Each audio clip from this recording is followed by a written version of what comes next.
Hello my dear YouTube family, welcome to Navish పాకశాల.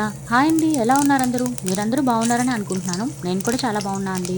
మొన్న short వీడియోలో palak rice ఎలా చేయాలో చెప్పాను కదా. సో అదైతే ఫుల్ ప్రాసెస్ ఈ ఫుల్ వీడియోలో అయితే మీ ముందుకు చూపించడానికి వచ్చేసాను.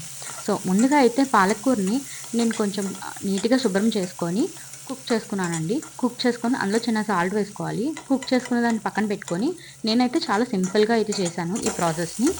అండ్ మనం ముందుగా అయితే ఉల్లిపాయలు, జీలకర్ర, వెల్లుల్లి అండ్ ఎండుమిరపకాయలు అంతే. దీనికైతే ఇంతేనండి. నేను తీసుకునేదైతే చాలా తక్కువ ఇంగ్రీడియంట్స్తో నేను ఇదైతే ప్రాసెస్ చేసుకున్నాను. సో మీకు వీడియోలో చూపిస్తున్నట్టుగా ఇదైతే మనం డీప్ ఫ్రై చేసుకోవాలి వీటన్నిటిని కలిపి.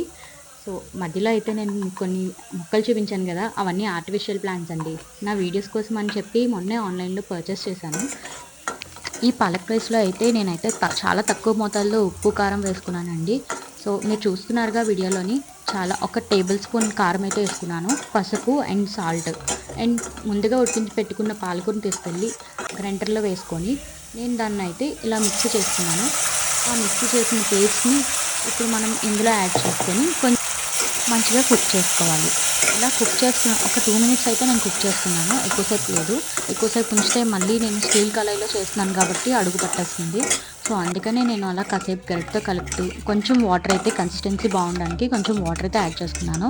సో ఇలా యాడ్ చేసుకున్న దాన్ని చూసారుగా. అండ్ ఇదైతే మసాలా పౌడరు నేను ఇంట్లోనే తయారు చేసుకుంటానండి. ఇది ఎలా తయారు చేస్తానో నెక్స్ట్ వీడియోస్లో కూడా మీకు చూపిస్తాను. కొంచెం మసాలా పౌడర్ అయితే వేసుకొని తర్వాత కసూరి మెత్ని కొంచెం అలా నలిపి, కొంచెం అంటే కొంచెం చాలండి, ఎక్కువ కూడా వేసుకోకూడదు ఏదైనా సరే. వేసుకుంటే టేస్ట్లు అన్నీ చేంజ్ అయిపోతాయి. ఆల్రెడీ మీకు తెలిసే ఉంటుంది, బట్ నా ఎక్స్పీరియన్స్ వల్ల మీకు షేర్ చేసుకుంటున్నాను.